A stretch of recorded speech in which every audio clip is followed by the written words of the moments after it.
안녕하세요? 얼마 전까지만 해도 평범한 가족의 가장이었던 40대 남자입니다. 하지만 기억하기 싫은 그날 이후로 저희 세 가족은 소중한 행복을 잃게 되었었죠. 아파트 신축 현장에서 제 아내는 현장 사무직의 직원이었습니다. 그런데 그때 일하는 현장에서 건물이 붕괴되었고 건물 쪽 화장실로 가고 있었던 운도 없었던 제 아내는 그곳에 깔리고 말았어요. 회사에 있을 때 그 소식을 듣고 달려갔는데 많은 잔해 밑에 깔려있다는 아내를 부르지르기만 했을 뿐 저는 아무것도 해줄 수가 없었어요. 아내는 곧이어 구출이 되었지만 오랜 시간 뇌에 산소를 공급하지 못하여서 뇌에 치명적인 결과를 얻게 되었죠. 생명이 위독할 수도 있었다고 했는데 오랜 대수술 끝에 다행히 목숨만은 건질 수 있었어요. 그런데 후유증으로 뇌의 기능 대부분이 작용할 수가 없었고 그 바람에 가족들과 의사소통도 못하고 평생 누워서 눈만 깜빡거리는 장애를 가지게 되었어요. 아내의 사고 이후로 근처에서 혼자 살고 계신 장모님은 하나뿐이 없는 딸인 제 아내를 보살피러 병원에 매일 들리셨어요. 장모님도 한순간에 다른 사람이 되어버린 딸을 보고 수많은 눈물을 삼키셨습니다. 저도 아내 곁에 종일 있어주고 싶었지만 일을 해서 병원비와 생활비를 벌어야 했기에 회사에 일을 하러 갔고 장모님은 아침 일찍부터 저희 집에 들리셔서 아들 어린이집도 데려다 주시고 병원에 가서 아내도 보살펴 주시고 저녁에는 다시 저희 집에 오셔서 저와 아이 밥도 챙겨주시고 그렇게 하루도 빠짐없이 곁에 있어 주셨어요. 아내와 한마디라도 나누고 싶었지만 늘 아무 말 없는 아내를 대신해서 저와 장모님은 많은 대화를 나누곤 했어요. 우리 희정이가 남편 떠나가고 울적할 때 정말 남편처럼 친구처럼 내 옆에서 많이 위로가 돼줬는데 그런 딸이 아무 말도 못하니 너무 외롭네.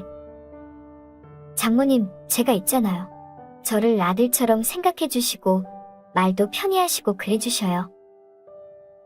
아이고 이서방, 그렇게 말해줘서 고마워.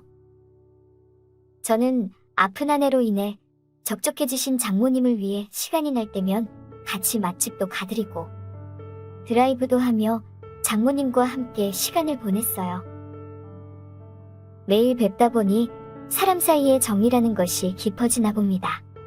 어느 순간부터는 서로의 얼굴을 보면 웃음꽃이 피어나고 있더라고요. 그렇게 얼마나 지났을까요? 담당 의사 선생님은 보호자의 동의에 따라 아내를 퇴원시키고 집에서 보살펴도 된다고 하시더라고요. 그래서 주의사항을 안내받고 집으로 아내를 데리고 왔어요.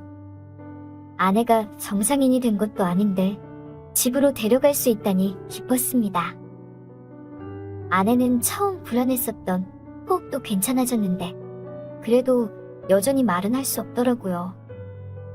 그래도 감사하게 생각했습니다. 시간이 흐르면 아내가 벌떡 일어날 수도 있지 않을까 하는 지푸라기라도 잡는 심정으로 희망을 가졌어요. 그렇지만 몇 달이 지나도 아내는 똑같이 누워만 있었고 저는 점점 희망을 잃어갔어요. 우울해하는 저를 위해 장모님은 힘내라고 어깨도 툭툭 쳐주시고 매일같이 들리셔서 제가 좋아하는 음식을 한껏 차려주시고 집도 청소해주시곤 하셨어요. 서로 힘든 걸 알기에 저와 장모님은 그렇게 말하지 않아도 서로에게 위안을 심어주려 애쓰곤 했어요. 어느 여름날이었어요. 그날은 회사도 쉬는 날이어서 제가 집에 있었습니다. 보니까 아내가 누워서 땀을 뻘뻘 흘리고 있더라고요. 말은 못해도 얼마나 덥고 찝찝했을까요? 이 더운 날씨에 누워만 있는 아내를 씻겨주기 위해 장모님과 둘이 아내를 안고 화장실로 갔어요. 가벼운 아내이지만 움직이지 못하는 사람을 들고 씻겨주는 일이란 정말 쉬운 게 아니었습니다. 큰 대야에 아내를 앉힌 후 제가 아내를 잡고 장모님이 바가지로 물을 뿌려가며 싹싹이 씻겨주셨습니다. 그런데 더운 날씨에 아내를 씻겨주시느라 장모님의 몸에는 땀이 줄줄 흐르더라고요. 그날따라 짧은 바지를 입으시고 상의도 축 늘어진 걸 입고 오셨어요. 그렇게 쪼그려서 분주하게 아내를 씻겨주시는데 자꾸 눈길이 장모님에게만 쏠리더라고요. 내가 지금 무슨 생각을 하는 거지? 하면서 다른 생각을 해보려 했지만 제 머릿속에는 여자 장모님이 자리 잡고 있었어요. 바닥을 물걸레질 하는 모습도, 요리를 해주시는 모습도, 쪼그려 앉아서 빨래를 하는 모습도 저에게는 전부 자극적이게 보이는 거예요. 장모님은 몸매도 예쁘시고 연세에 비해서 젊으신 분이고 매력적인 분이시라 그런지 더욱 그렇게 느껴진 것 같았어요. 아내가 아픈 후로는 그걸 하고 싶어도 할 수 없는 상태였었는데 바로 옆에서 장모님이 여자로 보이니 더욱 그 생각이 치솟더라고요. 할 수 없이 장모님이 잠들었을 때 몰래방에 가서 컴퓨터를 켜고 혼자 위로를 했어요. 그런데 어느 주말이었어요? 장모님이 낮잠을 주무시길래 다른 방에 가서 몰래 컴퓨터를 켰는데 잠에서 깨어나신 장모님이 모르고 들어오신 거예요. 민망한 그 상황에 제 모든 걸 봐버리셨습니다. 미안하다며 방문을 닫고 바로 나가신 장모님과 잠시 후 다시 대면했습니다. 정말 쥐구멍이라도 들어가고 싶었어요. 이서방, 많이 외롭지? 우리 희정이 저렇게 되고 나서 남자 혼자서 얼마나 힘들겠어? 다 이해하니까 아까 일은 잊어버려. 장모님, 많이 놀라셨죠? 다음에는 조심하겠습니다. 억지로 안 하면 병 생긴다고 하니 그렇다고 참으면 안 되지. 솔직히 나도 남편이 먼저 떠나고 외로울 때마다 혼자 삭히곤 했어. 그건 부끄러운 게 아니라 당연한 거라네. 장모님의 솔직한 발언에 마음이 조금 편안해졌습니다. 그런데 그 말을 들으니 왠지 기분이 이상해졌습니다. 가뜩이나 장모님을 마음에 담아놓고 있던 저는 참기가 힘들었어요. 사실은 원래 잘 참았었는데 매일 장모님을 보다 보면 참기가 힘드네요. 장모님이 너무 좋으신 분이고 늘 고마우신 분인데 제게 어느 순간부터 여자로 보여요. 이서방, 그러면 안 되지 않아. 장모님을 좋아하는 것 같아요. 어떡하죠? 이서방?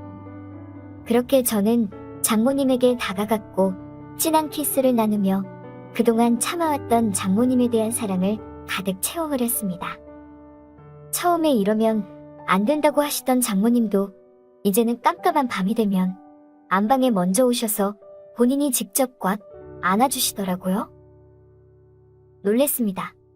젊으신 장모님이 그동안 혼자서 어찌 견뎌내셨는지, 그동안 못 누렸던 한을 저에게 풀고 있는 듯 시도 때도 없이 만끽하시더라고요. 그래서 저는 그 이후로 장모님이 더욱 좋아졌습니다.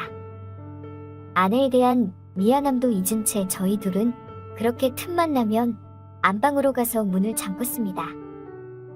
아내를 끔찍히 생각하던 저와 장모님이 이렇게 될 줄은 상상도 못했었는데 불행해진 현실과 서로의 타이밍이라는 게 참 예상치 못한 전개를 펼쳐가게 만들더군요. 한편으로는 평생 누워있는 아내가 제가 행복하고 즐거우면 이런 저와 장모님을 이해해줄 수 있지 않을까? 하고 생각하기도 해요. 저와 장모님이 언제까지 몰래 사랑을 나눌 수 있으련지, 혹여나 각자 다른 이성을 만나게 되면 아내 때문에 안 볼 수도 없는 관계인데 그때 되면 어떻게 서로를 바라보게 될련지요. 그렇다면 커다란 후회뿐이 안 남을 텐데요. 저는 생각이 많아지네요. 그치만 지금이 너무 행복하기에 장모님과 나누는 사랑, 아무 생각 없이 만끽하고만 싶은 욕심이 나네요. 오늘의 사연 여기까지입니다. 지금까지 읽어주신 모든 분들 감사합니다. 구독과 좋아요, 알림 설정 눌러주세요. 그럼 모두들 행복한 하루 보내세요.